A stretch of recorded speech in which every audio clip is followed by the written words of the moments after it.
30:30, Edgardo Melgar en vivo comienza ya.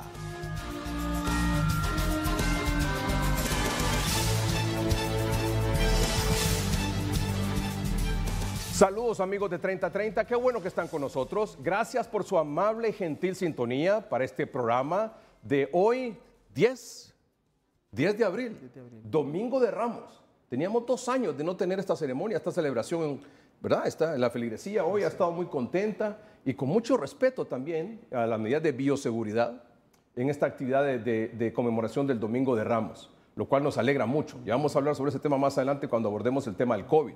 Pero antes vamos a abordar un tema que es sumamente preocupante. Es el tema de la inseguridad alimentaria que ya se está viviendo por aproximadamente unos 2.6 millones de hondureños. Sí, 2.6 millones de hondureños. Yo quisiera toda su atención, por favor, para que juntos nos informemos y entendamos exactamente qué es lo que está pasando. Para eso, mis invitados esta noche aquí, nos acompaña el ingeniero Guillermo Cerritos. Él es el director ejecutivo de la Federación Nacional de Agricultores y Ganaderos de Honduras, FENAG. Ingeniero, gracias por estar aquí. Muchas gracias. Y nos acompaña también el ingeniero Luis Donaire. Él es el presidente de la Asociación de Productores de Maíz de Honduras. Ingeniero, gracias por estar aquí. Gracias a usted por la invitación. Y vía Zoom nos acompaña don Francisco Argeñal. Don Francisco Argeñal es el director de CENAOS. CENAOS es el Centro de Estudios Atmosféricos, Oceanográficos y Sísmicos de Honduras. Don Francisco, buenas noches.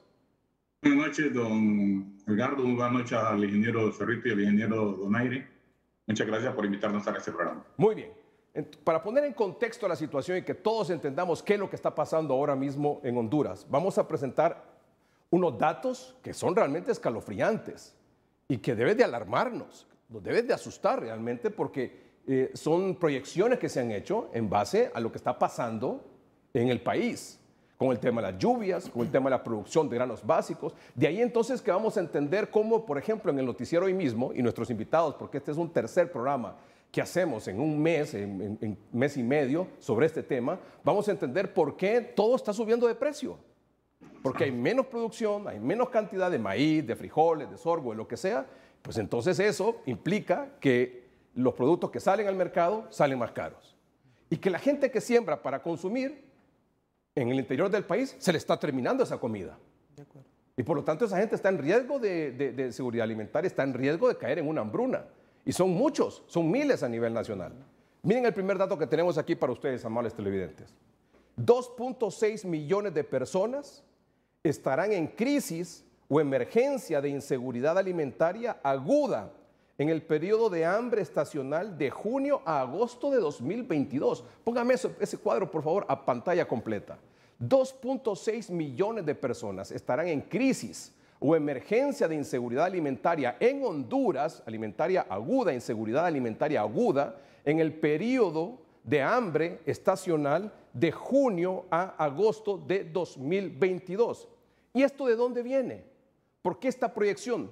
Viene por la escasez de lluvia en 2021, la producción baja la cantidad y por lo tanto entonces hay menor cantidad de comida. Ingeniero Cerrito, usted puede explicar mejor que nadie eso. Bueno, en primer lugar, esta cifra es una cifra que la ha generado un estudio entre diferentes ONG e instituciones que actúan en el país bajo la coordinación de la Unidad Técnica de Seguridad Alimentaria y Nutricional que conocemos como UCSAN. Esta dependencia está adscrita a la Secretaría de Coordinación General de Gobierno. Por lo tanto, este dato no es un dato generado por una institución aislada. Si fuéramos hacia atrás, realmente en este momento la estimación de esa cifra, según este estudio, es de 2.2 millones. Luego aumenta a 2.4 y en este periodo llega a 2.6 millones de personas. O sea que en el periodo que estamos ahora mismo, en marzo, sí, abril, estamos hablando de 2.2 o 2.4. No, de 2.2. 2.2 millones. Y la proyección es que después de abril sigue, mayo, a 2.6. Después suba a 2.4. Y luego a 2.6 millones. O sea que esto es lo que vamos a ver si no tomamos medida en este momento. Bueno, lo que pasa es que esto es el efecto de varios factores que se han juntado para causar esta situación, como ser las consecuencias que nos está dejando la pandemia en la parte socioeconómica del país, ya que alrededor de 30% de las personas perdieron sus empleos o sus fuentes de trabajo. Esa es una razón. La otra razón es el aumento de los combustibles que hemos venido Un sufriendo. momentito, primero me dice usted como efecto de la pandemia. Sí. Pero vámonos un poquito más para atrás, lo que yo hacía referencia, el problema de las lluvias el año pasado. Claro, sí. Partamos ahí, vamos como dicen ABCD. Bueno, en octubre. Primero, En octubre y noviembre, que lo puede confirmar el ingeniero Argeñal, de 2021. tuvimos déficit en el acumulado de lluvias en la época de postrera, lo que obviamente impactó. La época de postrera es, La época de postrera inicia del 15 de agosto al 15 de septiembre. entonces, agosto, septiembre, octubre, noviembre, déficit de lluvia. Bueno, el déficit ocurrió en octubre y noviembre. Obviamente es un momento importante. Septiembre también. Sí, septiembre fue el más marcado. Ya octubre fueron parecidas las lluvias, se acercaron al promedio, pero el mayor déficit fue en septiembre y especialmente ahí en la zona de donde está el ingeniero Donaire y parte de Francisco Morazán. O Lancho de Francisco Morazán. Sí. Mire, el déficit el año pasado, por ejemplo, la zona donde nosotros estamos, el Valle de Lepaguare, fue seco incluso mayo y junio. Luego hubo lluvia julio, agosto y parte de septiembre. Y se logró pues que la cosecha de primera fuera pues bastante buena. Sembramos en esa ventana prácticamente 3 meses. Pero el Valle del Guayape fue impactado, la parte central del Valle del Guayape, que es donde en Olancho se produce el 53% del maíz comercial que se produce en Honduras. Entonces fue impactado. Y la zona del Paraíso, el Valle de Jamastrán, también fue impactado fuertemente, tanto desde mayo hasta septiembre. Entonces ahí es donde usted produce el de otro 19%. Y la zona de Lloro también tuvo problemas, que es donde estamos produciendo un 21% de la parte comercial. Entonces, tanto en primera como en postrera, porque la postrera ya prácticamente en muchas zonas, octubre, noviembre, diciembre, no hubo lluvias. Entonces, la cantidad de producción, tanto en maíz como en frijol, disminuyó en el país. Entonces, caímos a 2022 con las consecuencias de eso que usted está refiriendo. Y hoy tenemos entonces menos maíz, tenemos menos frijoles, tenemos menos arroz, cantidad de arroz, frijol, maíz producida, Maicillo y por lo tanto, maicillo, y por lo tanto lo que tenemos está siendo más caro. Correcto. Claro, pero hay una situación interesante. Ya el año pasado, más o menos en julio, agosto, empezó a haber ya un aumento en los precios de los fertilizantes y hubo un aumento con el tema de la pandemia de los fletes marítimos, lo que encareció ya gran parte de los productos que ya venían.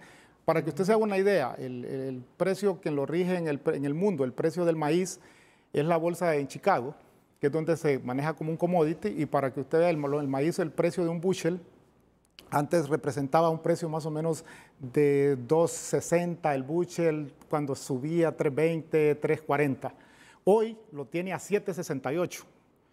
Y las bases, que es lo que cuesta traer el grano del centro de Estados Unidos a los puertos, el costo de elevadores, transporte y seguro. Antes usted pagaba por una base $65, $70. Hoy se está pagando entre 120 a 130 dólares. O sea, hoy estábamos viendo con Guillermo que hoy el precio de un quintal de maíz importado puesto en Honduras está más o menos entre los 460 a 470 lempiras, cuando eso antes era 200 lempiras. El doble. Está el doble. Entonces tenemos el problema del déficit de lluvias del año pasado, tenemos el aumento en los precios de los combustibles, tenemos el problema de los fletes marítimos producto de la pandemia, tenemos el incremento de los fertilizantes y le agrego algo más, la guerra. Correcto. Ese es el otro ingrediente que tenemos ahora, porque tanto los dos países que están en conflicto producen el 19% del maíz a nivel mundial.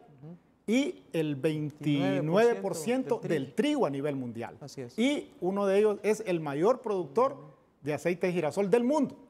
Entonces, mire cómo el impacto que va a tener sobre el maíz. Y el maíz hay algo bien particular en el maíz, que acá de repente lo vemos solo el maíz como un grano, tal vez porque le decía a Guillermo extra cámara, de que el maíz en el mundo ha sido realmente barato, es su costo, porque los países industrializados lo producen en forma masiva, en una economía de escala, y entonces eso le ha permitido al mundo tener una materia prima a un costo realmente bajo. Pero el maíz es la base de la alimentación prácticamente del mundo, porque usted con el maíz, en nuestros países, en América Latina, es el 70% de la población le consume tortilla. Pero en el mundo, el maíz es prácticamente el 50% de todos los alimentos balanceados para aves, para cerdos, para ganado, para tilapia. Entonces, el maíz, o sea, cuando el maíz se encarece, se le va a encarecer el huevo, se va a encarecer el pollo, se va a encarecer la carne de cerdo, se encarece la tilapia, entonces, la carne de res también. La carne de res, porque la finalización en el mundo moderno, de los novillos de engorde, se hace en feedlot, que se ocupa grano. Entonces, todo va a tener un impacto. Por eso es que estamos viendo en los mercados, en los supermercados, claro, que no solo se trata del maíz, del precio de las tortillas, de los frijoles, del arroz, sino que del huevo, del pollo, de la carne de res. Todo. El maíz es la base de la alimentación. Y la capacidad adquisitiva de la población cada vez es menor. Claro. Así es. Y hay otro fenómeno que se da en el mundo. Antes, usted producía un grano, por ejemplo, en Olancho, y en un tiempo los centros de almacenaje eran ahí mismo. O aquí en Tegucigalpa tenía las instalaciones de Lima y en San Pedro. Pero hoy la mayor parte del alimento que tenemos en el mundo está viajando en barcos 2.000, 3.000 kilómetros. Entonces, con el aumento del costo de los fletes marítimos, más el aumento de los combustibles y todo, usted tiene un impacto enorme, pues, en la canasta básica. Y acuérdese que la canasta básica es el indicador realmente de la inflación en un país. Cuando habíamos visto en Estados Unidos con una inflación de casi 8%. Entonces, eso nos debe llamar realmente la atención de lo que pasa. Y aquí, ingeniero Cerritos, ingeniero Donaire, solo estamos sumando problemas, ¿verdad? Así es. O sea, los problemas que estamos arrastrando del año pasado, bueno, de 2 años del tema de la pandemia, del déficit de lluvia, la reducción en la cantidad de producción de granos básicos y ahora el aumento en los precios de los fletes marítimos, combustible, aumento de los combustibles, aumento de los fertilizantes y la guerra que ha disparado todo esto, que hace que la canasta básica, que todos los productos en general de consumo estén carísimos. Sí. Otro punto. Vamos a este mapa de la situación proyectada para marzo a mayo. Vean ustedes cómo está esta situación. Miren aquí. Ese color anaranjado significa que todos esos departamentos, de los 18 o 16, ingenieros Cerritos, están en crisis alimentaria. De acuerdo. Solamente Cortés y Atlántida son los únicos departamentos que están en categoría acentuada de fase 2, pero todo el resto del país está en fase 3. Todo el país está en fase 3. ¿Qué significa fase 3? Que todos podamos entender. Bueno, que hay una población en todos esos departamentos que tiene un riesgo de caer en una inseguridad alimentaria aguda, ¿verdad? Por lo cual va a requerir ayuda humanitaria. ¿Qué es inseguridad alimentaria? Bueno, básicamente la gente ha perdido puestos de trabajo. Naciones Unidas estimó que un 32% de los empleos se habían perdido, entonces hay un efecto socioeconómico sobre estas personas. Además de que en algunas regiones se perdió hasta el 60% de la producción de sorgo. Entonces, obviamente, no hay disponibilidad de alimento, no hay medios de vida, no hay efectivo en las familias y obviamente van a necesitar o van a requerir ayuda humanitaria. Hay que señalar que no es toda la población de todo el departamento. Claro. Se marcan todos los departamentos que va a haber esa situación. En todos esos departamentos la gente tiene problemas. Así un porcentaje, en algunos más, en otros menos, exacto, pero tiene problemas de inseguridad alimentaria. Sí, ahora en mayor magnitud está Francisco Morazán, está Lloro. Gracias a Dios. Gracias a Dios. Ahora lo vemos. Vamos, vayan con nosotros, amables televidentes, para que vayamos viendo cómo está esta situación, porque después necesitamos que ustedes planteen qué es lo que se Don Edgardo, qué es lo que hay que hacer. Hay que tomar en cuenta que este estudio, como le digo, que es el trabajo realizado por varias instituciones que trabajan en todo el país con la gente que es más pobre del país. Sí. No estaba considerando la guerra. Imagínense. O sea, cuando este estudio se publicó, todavía la guerra no se había desatado. Vamos al resumen entonces de lo que dice esto. Vayan con nosotros. Para la primera situación proyectada, de marzo a mayo, que es en la que estamos todavía, de 2022, se prevé que alrededor de 2.4 millones de personas, es decir, el 25% de la población, se encuentran en condiciones de crisis o emergencia, donde se requiere apoyo urgente con intervenciones de respuesta enfocadas en salvar vidas y medios de vida, con un plan de respuesta que incluya ayuda alimentaria, asistencia monetaria y distribución de activos. ¿Qué es eso, ingeniero Donaire, por favor? Bueno, mire, cuando uno ve, en Honduras siempre hemos dicho que hay un 70% de población que es pobre, pero que tenemos más o menos de ese 70, un 25, un 40 en extrema pobreza. Y esa es la población, como se decía anteriormente, que en todos los departamentos está mucho más impactada porque generalmente sus ingresos son menores que el costo de repente de canasta básica. Entonces, yo creo que aquí una de las situaciones es realmente ver como país La planificación es la que nos va a llevar. Correcto. Realmente. Pero es que esto, ingeniero, perdóneme, pero es que esto es de hacerlo ya. No, claro. Esto no es de seguir planificando mucho. No. Pero, Esto está como que sigamos preparando proyectos y planificando represas para Tegucigalpa. Aquí hay estudios, por ejemplo, vamos a ver eso más adelante aquí en la represa Los Laureles, que se está secando. Y la Concepción está a menos de la mitad de la capacidad que tiene. Los Laureles está apenas un 25-30% de su capacidad de almacenar agua. El punto es que aquí, por ejemplo, en Tegucigalpa no podemos seguir con proyectos y analizando, porque cada día esos proyectos van a ser más caros y después van a ser insuficientes para la cantidad de población que tenemos. Claro. Eso significa que a nivel de producción del campo y enfrentar esta situación, hay que hacer algo ya. Así es. Totalmente. Y ahí es donde entra la parte de planificación. Una de las cosas interesantes es que en el mundo, nosotros el principal socio comercial que tenemos tanto en exportaciones como importaciones, que es Estados Unidos, tiene reservas de maíz y tiene producción de maíz y tiene producción de trigo y producción de soya, que es prácticamente la base de la alimentación. Arroz. ¿Qué es lo que pasa? Claro, está a un precio que podríamos decir es el doble de lo que se compraba. Pero si nosotros en el mundo hoy, todo se hace en base a proyecciones. Usted ve, hoy se va a la Bolsa de Chicago y usted ve hoy cuánto es el costo del maíz hoy y también están los precios para septiembre, para diciembre de 2022 y ya para mayo de 2023, junio de 2023. O sea, usted puede salir a comprar al mundo. Usted compra posiciones en bolsa. Entonces, los importadores que tenemos en el país, en esto se han dado algunas situaciones en el tema de maíz.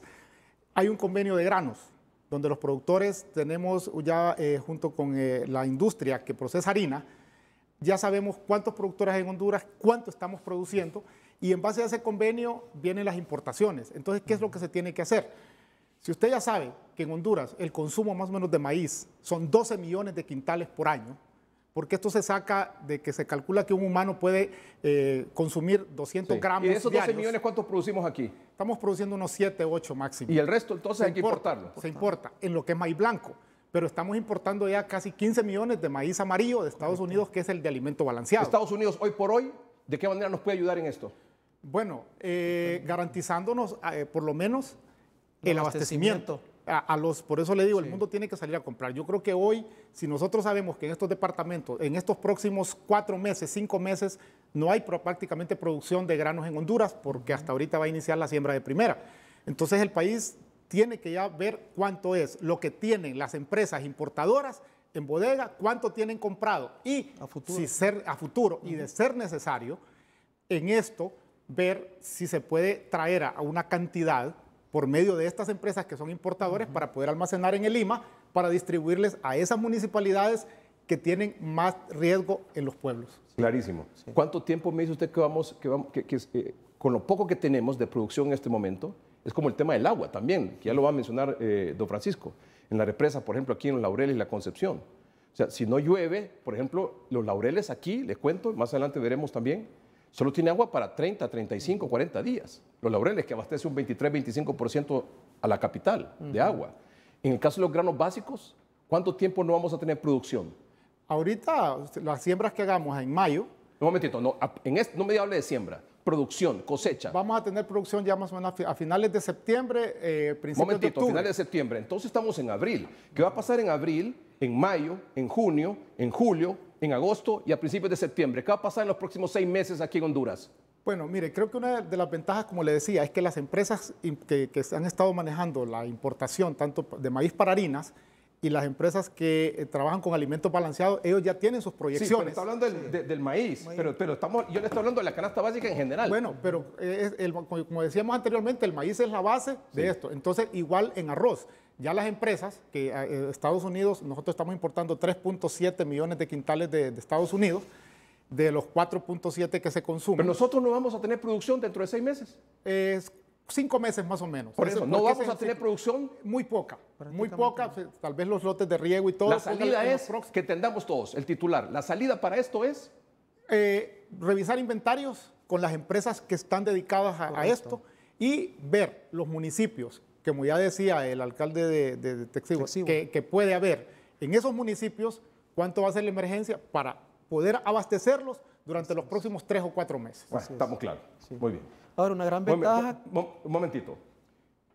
Los departamentos que tendrían la mayor severidad en condiciones de crisis o emergencia, gracias a Dios, Lempira, Intibucá, y La Paz, y Santa Bárbara. Ojo con eso. Sí. Y Santa Bárbara. Pero venga aquí. Ya hay problemas aquí en El Paraíso, Sí. en Texigua. Sí. Veamos.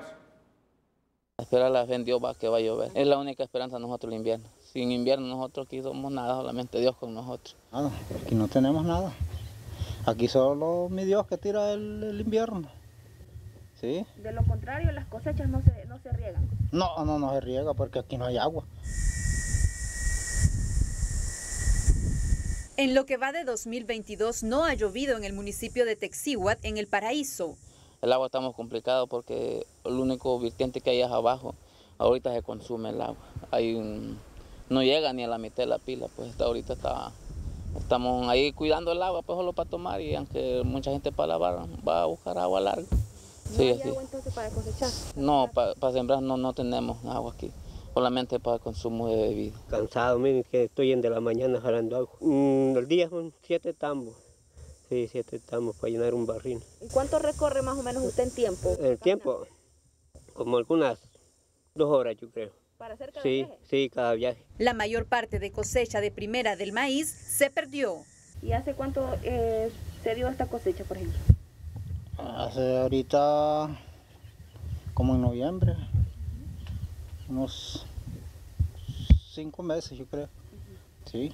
¿Y ustedes siembran para su consumo, para comer aquí mismo? Para el consumo, sí. Sí. ¿Y cómo hacen si no hay siembra? Tenemos que aguantar. Tenemos que aguantar porque si no hay. ¿Aguantar hambre? Aguantar hambre, pues. Son casi 1.500 familias que están sufriendo ya la falta de alimentos. A mi Diosito no los deja. No se come, no. Porque aquí nosotros somos pobres de trabajo, que no tenemos empleo, no tenemos nada. No hay comida, sí, no, estamos jules, sí, estamos jules sin maíz, nada. Sí, porque el principal es el maicito y los frijoles. Lo poco que tenían se les está acabando. La proyección para este 2022 es más dramática. La semana pasada, la alcaldía de Texíhuatl, en El Paraíso, decretó emergencia alimentaria.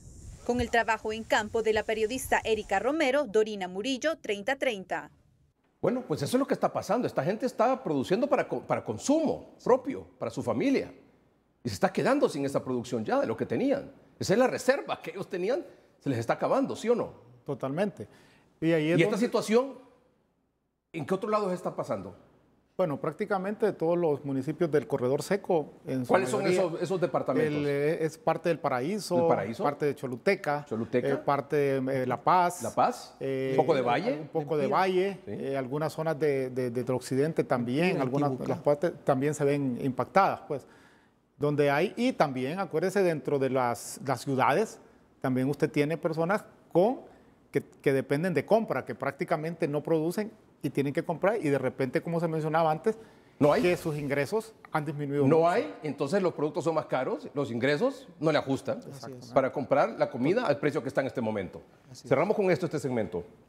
Por lo tanto, a partir de abril, el mercado se abastece principalmente de las reservas provenientes de las últimas cosechas y en menor medida de la importación de granos básicos, mientras que la demanda por parte de los hogares productores empieza a elevarse a medida que consumen sus propias reservas. Correcto. Debido a esta dinámica, los precios reportados durante ese periodo inician un alza estacional, reduciendo la capacidad adquisitiva de la población, tanto la urbana, que depende principalmente de la compra, como la rural. Ahí está clarísimo, ingeniero Cerritos. No, de acuerdo. Si miramos una variación interanual de los precios de marzo del año pasado a marzo de este año, en el caso del maíz, ha habido un aumento de 33%. Usted compraba una carga de maíz alrededor de 900 lempiras, hoy le cuesta 1.200 lempiras. En el caso del frijol, ha habido un incremento de 36% interanual. O sea, una carga que le costaba 2.200 lempiras de frijol el año pasado, en este mes, hoy le está costando 3.000 lempiras. En el caso del arroz, la variación es menor porque hay mucha influencia del arroz importado, que es más de un 70% de lo que consumimos anualmente, ahí solo hay un 14%.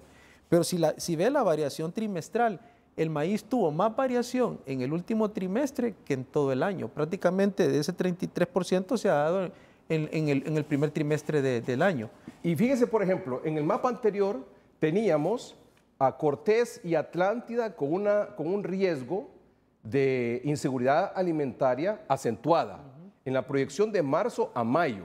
Pero, por ejemplo, en la de junio a agosto, prácticamente todo el país, es decir, en todos los municipios de los 18 departamentos, a excepción un poco de Islas de la Bahía, pero ahí el resto del país, en todos los departamentos y en muchos municipios de estos 17 departamentos, vamos a estar en crisis de inseguridad, en crisis alimentaria. Ingeniero Cerritos. Bueno, aquí lo importante es, como le digo, se tiene que establecer... No, pero ¿esto es así?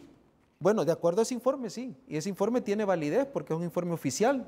Es emitido por la Unidad Técnica de Seguridad Alimentaria y Nutricional. ¿Y qué es lo que puede hacer que esto cambie? ONG.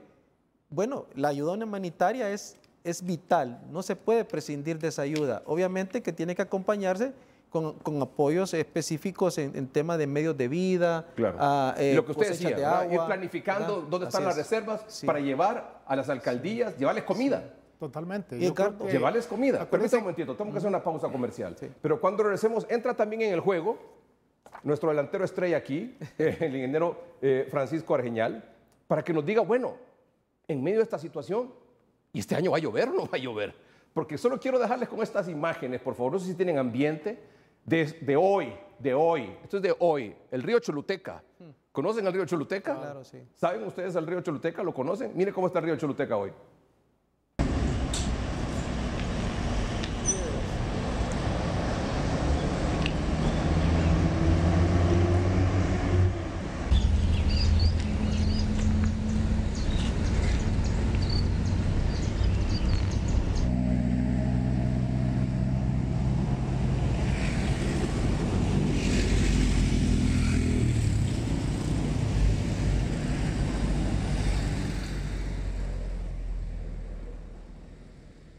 Ese es el río Choluteca. De acuerdo. Ya prácticamente ya ha quedado prácticamente ya en pequeño. Es un río de piedra. Totalmente. Vamos a una pausa comercial. Don Francisco, cuando regresemos.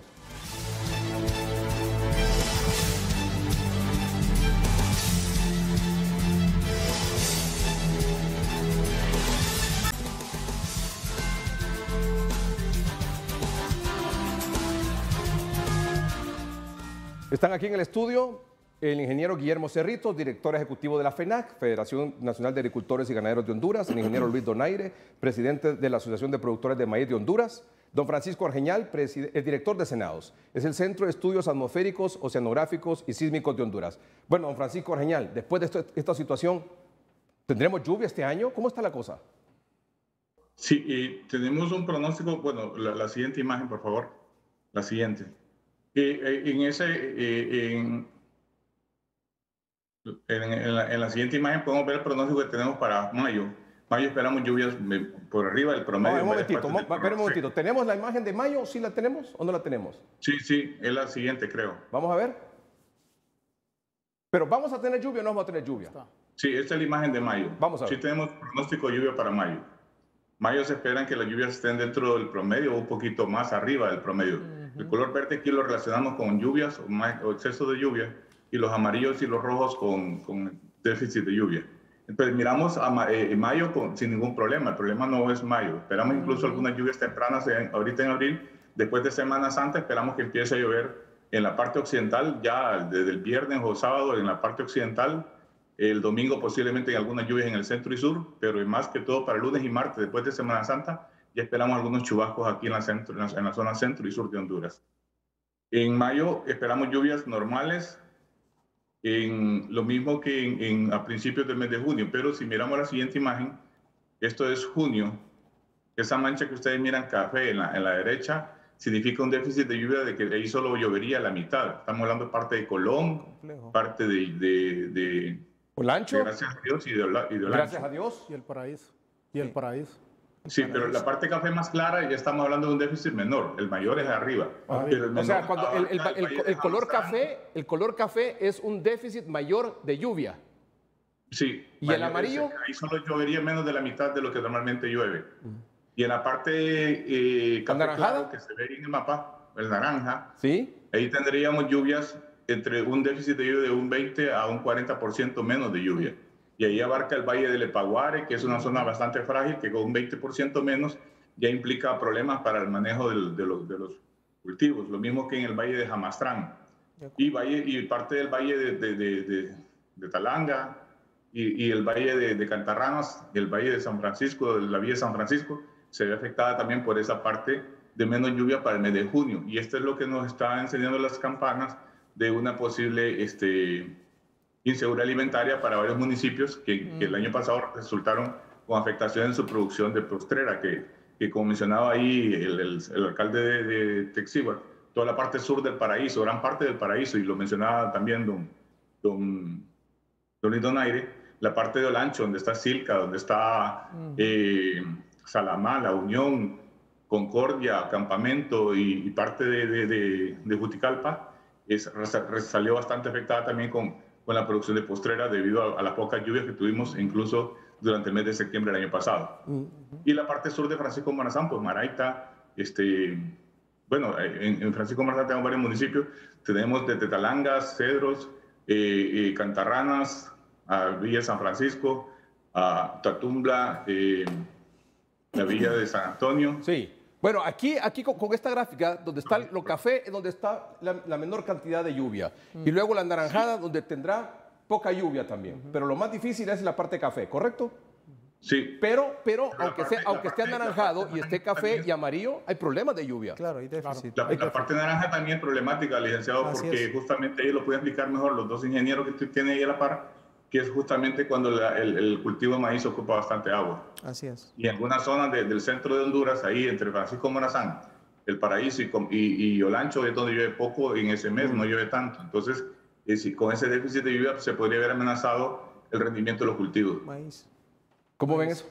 Bueno, conclusión de esto que nos ha dicho. En la parte anaranjada se concentra el 60% de la producción de maíz del año. Comercial. Entonces, si esa parte está así y no evoluciona, vamos a tener bajos rendimientos. O sea, peor de lo que estamos. Sumado a que la disponibilidad de los fertilizantes está garantizada, pero no sabemos la capacidad adquisitiva del productor para poderlos adquirir. Interesante, y para don Francisco ahí también ver que la parte donde está Juticalpa, en la zona de Olancho, igual está en amarillo un poco más claro.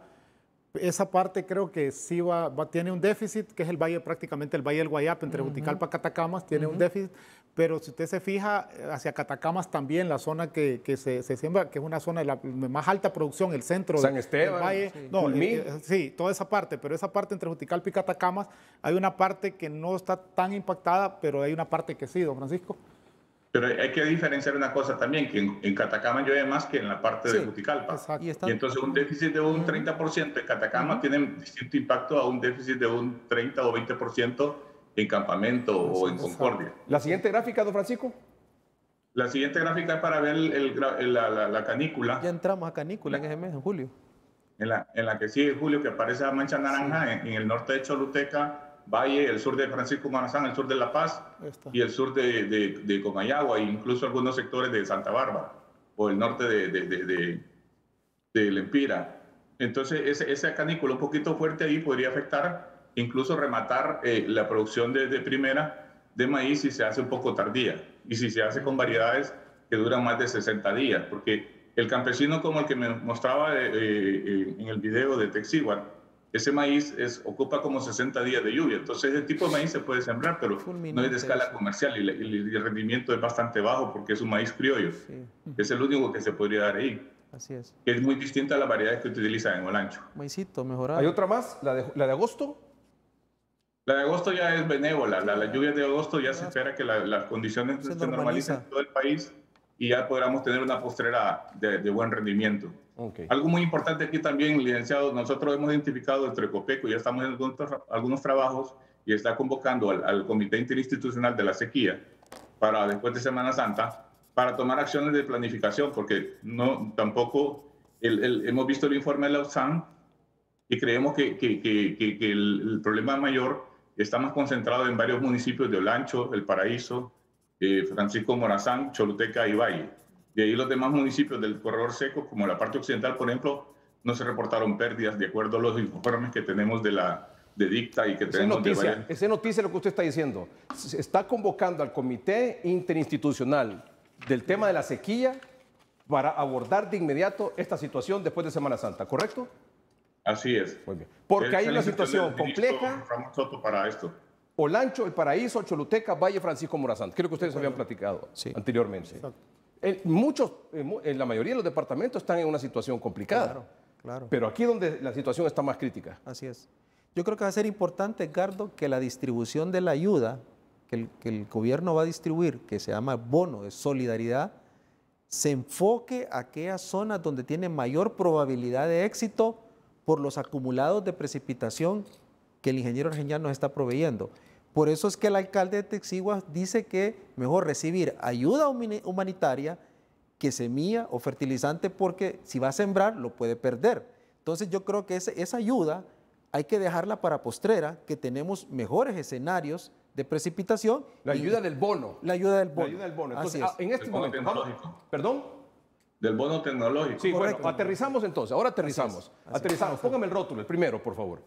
Lo primero es la ayuda alimentaria. Sí, como decía el ingeniero Donaire, el ingeniero Cerrito, ya tenemos identificado, o debemos de tener identificado, dónde hay reserva y dónde hay problema. Asistencia alimentaria humanitaria de emergencia en los municipios donde ya sabemos que la gente está con problemas de alimentación. Así es. Eso es lo primero. De acuerdo. La otra sería la distribución del bono. El bono tecnológico es dinero.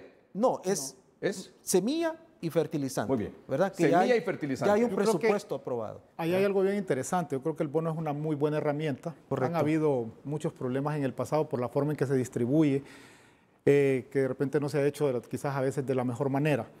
Pero para mí es una muy buena herramienta porque llega a pequeños productores. Correcto. Es el enfoque que para pequeños productores es semilla, es fertilizante y de repente un poco de insecticidas, de insumos. Que le puede permitir sembrar una media manzana a un productor donde ya puede tener ya una producción para subsistencia. Creo que este año están hablando de unos 150,000 a 180,000 bonos que ya permitiría sembrar un área importante y creo que aquí es de relevancia ver realmente en qué municipios se va a distribuir para hacerlo. Como usted decía, focalizar bien la asistencia alimentaria humanitaria y focalizar bien ese bono tecnológico y hacerlo en tiempo y forma. Así es. Muy bien. Así es. Y donde sabemos que no hay probabilidades de éxito, no lo entreguemos, sino que lo dejemos ese para bono postrera. tecnológico usted no lo puede entregar así a la zumba y marumba, porque se va a quedar con el fertilizante, se va a quedar con esa ayuda y no va a poder sembrar, no va a poder cosechar. O posiblemente va a vender el fertilizante. Al final el fertilizante no se come, ni la semilla tampoco. Pero lo importante es que... Lo primero es la asistencia alimentaria humanitaria. Hay un factor ahí, viendo lo que puede pasar en la postrera, por ejemplo, que generalmente es los frijol, lo que se siembra, en casi todo el país se normaliza. Entonces habrá que dar un bono de primera, que generalmente es más maíz, y un bono de postrera, que hay un poco más de tiempo para planificarlo, para la producción de frijol, que es importante igual. Bueno, creo que está todo bien claro. El problema, de dónde venimos, cómo estamos y lo que hay que hacer. Yo creo que otra recomendación... Cerramos con esa última recomendación. Asegurar con los Estados Unidos la disponibilidad de al menos de 300,000 toneladas métricas de trigo, 300,000 toneladas métricas de harina de soya, 15 millones de quintales de maíz amarillo y como mínimo 3 a 4 millones de quintales de arroz. Yo creo que esto es importante que lo podamos asegurar con nuestro principal socio comercial. Arroz, trigo, soya y maíz. Son los 4 productos importantes que son transversales en toda la alimentación del país. Son la base de la canasta básica. O sea que con Estados Unidos no hay que estar peleados en este momento. Hay que estar... Afortunadamente y históricamente han sido nuestros proveedores de estos 4 productos. Y ellos tienen reservas. Muy bien. Gracias, ingeniero Guillermo Cerrito, director ejecutivo de la FENAC. Don Luis Donaire, presidente de la Asociación de Productores de Maíz de Honduras. Don Francisco Argeñar, como siempre, director de Senados. Muchas gracias por haber estado con nosotros. Vamos a la pausa comercial. Cuando regresemos, no se pierda. Si usted no lo conoce, se va a quedar asustado cuando mire, asustada cuando mire cómo está en este momento la represa de Los Laureles, aquí en la capital. Ya volvemos.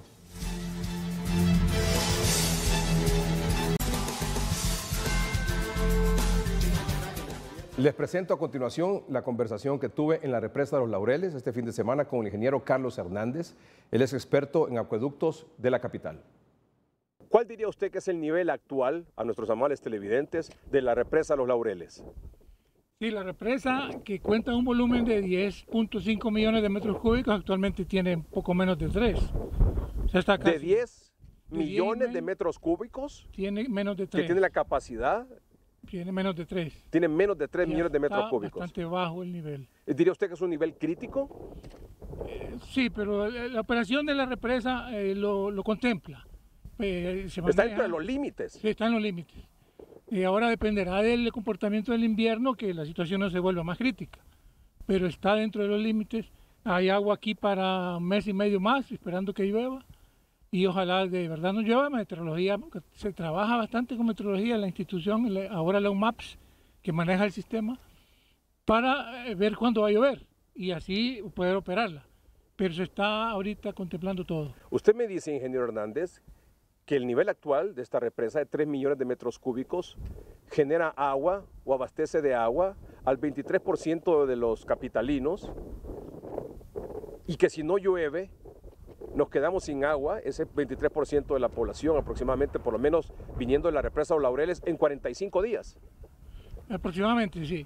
Sí se quedaría sin agua la represa, el embalse, pero está el otro plan que se inyecta agua por unas tuberías que llegan por aquí desde la represa Concepción. No se quedaría sin agua la población, el embalse sí, lo que no es conveniente, pero está dentro de lo proyectado porque ya se presentó un año. Aquí, como un plan B. Sí, plan B. O sea, se traslada por una tubería agua de la represa a la Concepción, aquí, a Los Laureles, para abastecer aquí la parte a los capitalinos que se abastecen de Los Laureles. Correcto. O sea, ese 23%. No se quedarían sin agua, pero sería muy limitado además. Si los horarios están limitados ahorita, 7 días van a ser peor. Sí, que van a ser a 14 días el abastecimiento de agua. Posible. Y otra cosa, dígame cómo se encuentra la Concepción entonces. ¿Acaso aquella está llena?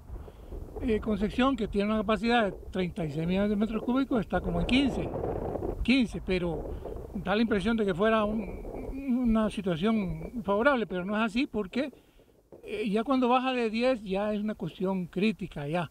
Esa presa se maneja de otra manera, se maneja bianualmente. No se puede dejar seca, no se puede dejar en lo mínimo porque el siguiente año existe el riesgo de que no llegue ni a la mitad y esa situación es grave. Entonces, si baja de 10 millones, ya es una situación crítica.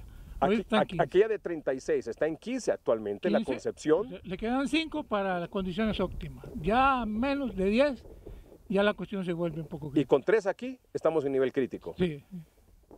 La situación ahorita es baja. Y esto que entre los dos embalses no son suficientes para toda la ciudad. ¿Sí? Si es que, ingeniero, esta represa Los Laureles, amables televidentes, tiene 46 años. 46 años. Que en aquel momento era para abastecer de servicio de agua 450,000 habitantes. Medio millón de personas aquí en la capital. La represa La Concepción tiene 30 años desde que comenzó operaciones. Sí, para una población que 750,000. Y ahora tenemos que un millón y medio. 1,5 millones. Porque aunque no llegue por tuberías a toda la ciudad, solo llega a un 75%, sí le llevan agua de la misma agua que generan acá por camiones al resto de la población. O sea que en los últimos 30 años, para la capital, solo hemos tenido estudios y proyectos, pero poco o nada se ha hecho para mejorar el abastecimiento de agua de los que residen en esta ciudad, aquí en el Distrito Central, o por lo menos en Tegucigalpa y Comayagüela. ¿Sí? Pocas mejoras, pero algunas, como la cortina inflable que agarra 3 millones, aquí está. Allá en Concepción se puso otra cortina, otros 3 millones, son 6 ahí. Se ha trabajado también en fugas, pero no lo suficiente como para poder Pero son como mejorar. parches eso, más, sobre todo diría yo, de ingeniero. Sí, pero han ayudado, 6 millones, ya sin esos 6 millones el verano sería más crítico. Sí. ¿Por qué estamos así, ingeniero? Bueno, aparte evidentemente porque no se ha hecho ningún proyecto adicional en los últimos 30 años, esta situación que cada vez es como más crítica. Tegucigalpa, el Distrito Central, la periferia aquí, hay agua, todavía hay ríos, quebradas, potenciales, fuentes, hay un recurso hídrico existente todavía, están varios, el río El Hombre, Jiniguare, Sabacuante, todavía hay que hacer proyectos, hay que hacerlo, y es lo que ha hecho. Los proyectos están, lo que hay que hacer es ejecutarlos, desarrollarlos. Hay unos que están a nivel de diseño, prefactibilidad, perfiles, y hay unos diseño final. Eso es lo que hay que tomar la decisión de qué vamos a hacer ahorita para hacer algo rápido, no esperar 10 años para el río del Hombre. Y uno intermedio que esté en unos 4 años Es posible, ya lo están estudiando las nuevas autoridades de la alcaldía que retomaron el sistema y creo que van bien enfocados. Ojalá se logre de tomar la decisión y comenzar esos proyectos. Pero es un proyecto a 4 años. Si comenzáramos este domingo, si comenzáramos ahora en abril. No, quizás menos. Depende de la realidad que le den. ¿Y el dinero, el presupuesto, también se tendrá? Bueno, es prioridad. Esa es la prioridad que ha hecho falta. Tomar la decisión es caro, pero no hace falta. Pero es que el otro año va a ser más caro. Sí. Y en 2024 va a ser más caro. Más caro cada año. Sí. Entonces se vuelve un obstáculo mayor el problema del financiamiento. Pero el agua ayuda a construcción. Ah, no, por supuesto, ingeniero. Esa debería ser una prioridad para la capital. La pregunta, ¿le ha importado a alguien? Pues todavía no veo yo que yo estuve muchos años en la institución ESANA y no se hizo lo suficiente. Solo obras complementarias, las que hablamos, no lo suficiente. Y se sabe que por falta de agua aquí se pierden millones anualmente. Se pierde más de lo que se podría gastar en unas obras de esas. Entonces, lo justifica. Claro. Debe hacerse las obras. Claro. Por ejemplo, en las mejores condiciones, la represa Los Laureles tiene, me dijo, 10.5 millones de metros cúbicos. ¿Y la Concepción? 36. 36. Estamos hablando de 46. 46 volumen. Pero cuando estoy viendo entra y sale. En total al año producen 86 millones. 86 millones. Pero ¿cuánto necesitamos aquí en la capital para tener un abastecimiento de agua normal? ¿Cuánto más? ¿Cuántos millones de metros cúbicos más? Hay un déficit variado. En verano anda casi 60% de déficit. Por esos horarios tan difíciles. Drásticos, complicados. Y si es casi 60, o sea que más del doble hace falta. Hacen falta los 100 millones que están contemplados en uno de los proyectos que arriba el hombre. O sea, 100 millones. O sea que para que nuestros amables televidentes que residen aquí en Tegucigalpa y Comayagüela tengan un abastecimiento relativamente normal de agua, se necesitan 100 millones de metros cúbicos de agua. 100 millones. Adicionales a los que están actualmente. Correcto. Pero podría tenerse agua todos los días, pero no 24 horas con proyectos intermedios, que son los que ahorita están analizando para poder ejecutarlos primeramente. Donde estamos aquí, con el fondo de la represa Los Laureles, donde estamos sentados, ¿se llena? ¿Se ha llenado alguna vez? Sí, claro, aquí sus 20 metros para arriba se llena. Se llena. O sea, sí. donde estamos, 20 metros para arriba. Correcto. ¿Cuándo fue la última vez que vio llena esto aquí? A esa altura que refiere. De esta cuenca Guacerí, que es 210 kilómetros cuadrados, es tan grande y llueve bastante, que es donde más llueve, que se llena casi todos los años. Es fácil que se llene y rápido. Pues todos los años se ve, pero imagínese cómo baja de rápido en verano. Se consume el agua de la ciudad porque ya no ajusta. Rápido se la gasta la gente. Si es que estos 46 millones de metros cúbicos de agua entre la Concepción y Los Laureles es para 800,000 personas. Correcto, por ahí anda la cantidad. Hace 30 años. Sí, así es, entonces, es como tener un botellón de agua para su casa y ahora ya toda familia tiene 3, 4, 5 casas más y sigue con el mismo botellón. No se puede. Sí. Y usted me dice, ¿todos los años se llena aquí donde estamos sentados? Todos los años. Incluso 10, 15 metros más arriba. Sí. ¿Pero cuánto dura eso? Ya enero, febrero ya se está viendo ya que bajó bastante. Ahorita ya marzo, abril, ya mire, ya se fue el 80% del agua ya se consumió, se consume rápido. ¿Cómo se podría gestionar mejor este problema del agua, aparte de los proyectos? Cuando llueve en la cuenca, cuando me dice usted la cuenca, es todo el bosque que está previo a llegar aquí. Sí, correcto, allá. ¿Y ese bosque, qué ha pasado con ese bosque? Bueno, esta cuenca, que serviría como para retener un poco el agua.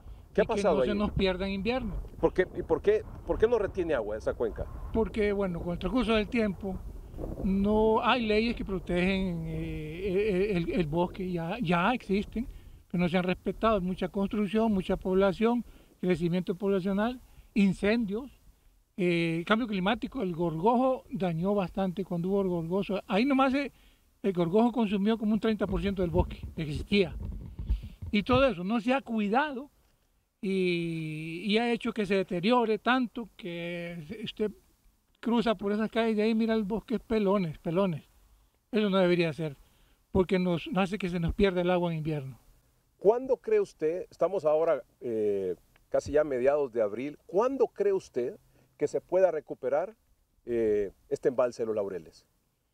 Porque las proyecciones andan similares del año pasado, que va a llover. Ahorita en abril siempre llueve 2 o 3 tormentillas, es que solo lo alegran aún. Sí. En mayo, la segunda quincena, empieza a llover un poco. Ya aquí empieza a levantar. En otros años, hace 5 años para atrás, siempre se llenaba en mayo, siempre.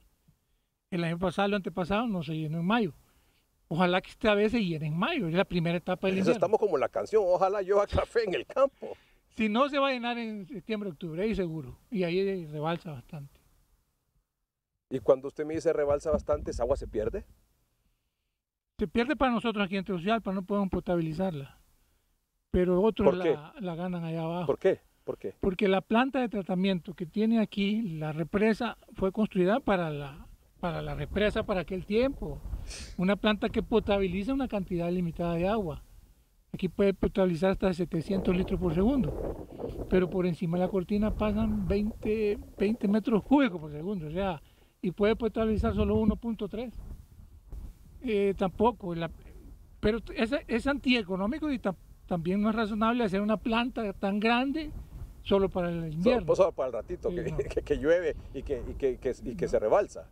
Por eso la estrategia que hubo estuvo bien pensada, de llevar un poco de agua aquí antes de que se pierda para Concepción. Sí, sí. Pero proyecto millonario ese. Por ejemplo, ahora que estamos en problemas, viene por esa misma tubería, supongo, sí, el agua de la Concepción para acá. Sí. Y cuando aquí se llena, se manda para allá. Así está ahorita. Sí. Está siendo útil. Está siendo útil. Si no llueve en los próximos 45 días, ¿esta represa se seca? Es probable, a menos que se tomen la decisión de autoridades de producir menos agua. Aquí están produciendo. O sea, cuando me dice producir, o sea, reducir los horarios de abastecimiento. Sí, para que dure más. Están produciendo, creo, ahorita. ¿Se puede reducir más los horarios de abastecimiento, ingeniero? Sí, el 2019. No, quiero decir, se puede ampliar los horarios de abastecimiento. O sea, si ahora es de 7, 10 días, hay gente que se queja de 15 días. El 2019 fueron 9 días, en verano. Pero teóricamente. Sí, hay zonas que, eso es lo normal, pero hay zonas que están en la periferia, muy altas y alejadas, que aún ahora están 10, 12, 15 días. Ajá, imagínese, si no llueve. En la proyección que usted refiere, ahora en abril o en mayo. 2 veces al mes. Pero por eso es que la gente critica a los camiones, por un negocio que hacen exagerado. Pero útiles sí son, porque si allá no puede llegar agua por la altura, no se puede despachar, no ajusta el agua, y porque las tuberías no son suficientes, pero sí se pueden llevar por camiones, que sea limitada la cantidad. Pero las venden muy caras, porque el SANA se las vende bien barata, y ellos la venden muy cara allá en las colonias. Pero es como un mal necesario. Debería estar regulado, pero ya no le toca a la institución, ni a la UMAPS de la alcaldía que va a manejar esto, ni al SANA. ¿Qué pasa si esta represa se seca, si no llueve en 45 días? Ya se ha secado. ¿Cuándo? Creo que fue con el 90, por ahí. Se secó por completo. Bueno, puede haber una ventaja, viendo el lado bueno, para sacar el lodo, que tiene mucho lodo. Porque si no, no se puede sacar, con agua no se puede sacar. Hay que esperar a que llueva en la segunda etapa del invierno para que vuelva a levantar de nivel. Y usted me dice que actualmente tiene 3 millones de metros cúbicos. 3 millones. Pero esos 3 millones de metros cúbicos de agua, ¿cuánto realmente le hace falta para que ya quede con el agua que es puro sedimento? Sí, bueno, ya cuando está en 1 millón, ya el agua es ya... O sea que tenemos... La calidad no es muy buena. El tratamiento es más difícil, más costoso, pero se puede. O sea que podría decir usted que tenemos en realidad, para uso de consumo humano, 2 millones de metros cúbicos. Óptimo, sí, pero... Óptimo, sí. Dependiendo de la operación. Así yo digo, de los 400 litros por segundo que está produciendo ahorita potabilizada, le va a bajar a 200 para que dure más y aumentar los horarios de servicio. Es difícil darle esperanza a la población de que va a tener un mejor y mayor abastecimiento de agua. Mire, el sistema de Tegucigalpa está tan descuidado que no se le ha apoyado, no ha hecho inversiones viejos, las obras, los sistemas de bombeo, las plantas, los tanques, que yo lo comparo con Ucrania ahorita, una de las ciudades que fue bombardeada. Entonces, para recuperarlo no es tan fácil, pero hay que hacerlo. Entonces hay que empezar por lo más prioritario poco a poco.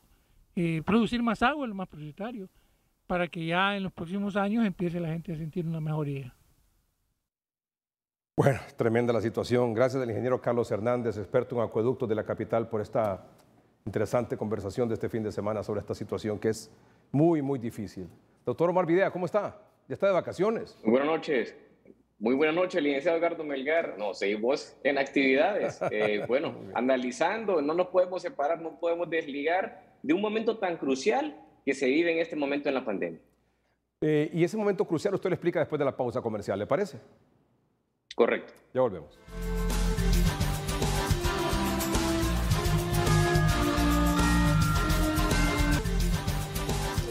Lo que está pasando en Shanghái, doctor, a mí me tiene sorprendido. Esta gente está en un confinamiento, entiendo que ya son como un par de semanas, y la gente está desesperada. Hay un impacto tremendo por la cantidad de contagios, la cantidad de fallecidos. Y vean y escuchen lo que ocurrió hace 48 horas en Shanghái.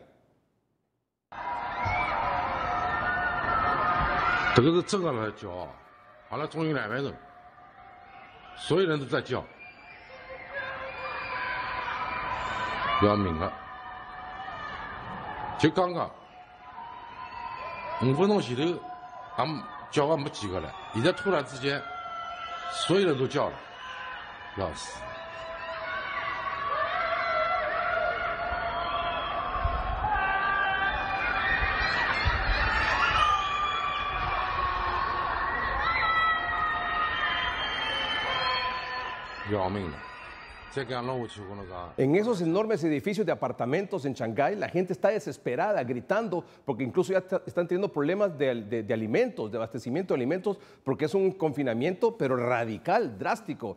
Pero no los dejan salir a la calle para nada. Doctor, es una situación... ¿Por qué están pasando ellos por esta situación tan difícil, tan complicada? Sí, terrible la situación que se vive en China, siendo el país donde se originó el COVID-19, y vea usted que prácticamente 2 años y medio casi ya en este país, las olas nuevamente han afectado a países porque no ha habido un suficiente control, principalmente en las medidas de bioseguridad, y hay que establecerlo así. El descuido de la población, una relajación de esas medidas de bioseguridad ha llevado a que los casos se eleven tanto y que en Shanghái la semana pasada, en un tan solo día, hayamos registrado 23,000 contagios y 272 fallecidos en un tan solo día en una ciudad en China. Entonces, sin duda, que este es el resultado de lo que pues, esta población sembró, lastimosamente. Aquí está la cosecha, un confinamiento producto de lo terrible. Y vea que estaba todo relajado en China. Ahí no pasaba nada, los casos habían disminuido. Y cuando menos se acuerda, comenzaron a subir, y luego, pues usted sabe que cuando un caso se comienza a multiplicar, se vuelve insostenible la situación como lo que están viviendo la situación en Shanghái. ¿La BA2 tiene algo que ver en eso? O sea, la subvariante del Omicron, ¿tiene que ver en ahí? ¿Es una causa también adicional? Correcto, por supuesto, porque el virus también se prepara y recrudece sus medidas, sus acciones. Así como la población se relaja, el virus también se fortalece en la debilidad del ser humano. Muy bien. Invito a nuestros amables televidentes para que en las redes sociales, en noticias internacionales, puedan buscar este video. Y hay más explicación, hay mucha más información. Aquí se lo hemos resumido rápidamente para que vean exactamente lo que está pasando en Shanghái. Pero ahora vamos a Estados Unidos. Vea esta gráfica, doctor.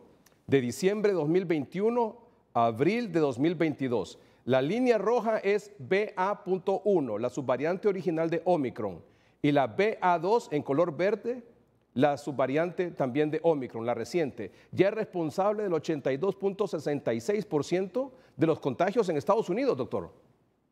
Sí, es algo ascendente y esto ocurrió en semanas. El crecimiento que tuvo BA.2 fue pues, prácticamente en un 50% menos de tiempo de lo que la BA.1, que es la variante o el Omicron, la variante Omicron original, logró desplazar a Delta. Pero con BA.2 lo ha hecho en un tiempo récord, que ninguna subvariante o variante lo había hecho en el mundo en relación a desplazar. Y prácticamente podríamos decir que en el mundo, en este momento, BA.2 es la variante predominante a nivel mundial. Y en los Estados Unidos es un fiel reflejo.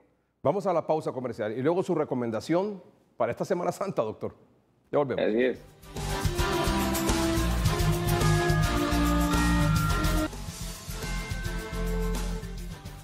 Doctor, ¿cuál es su recomendación a nuestros amables televidentes para esta Semana Santa?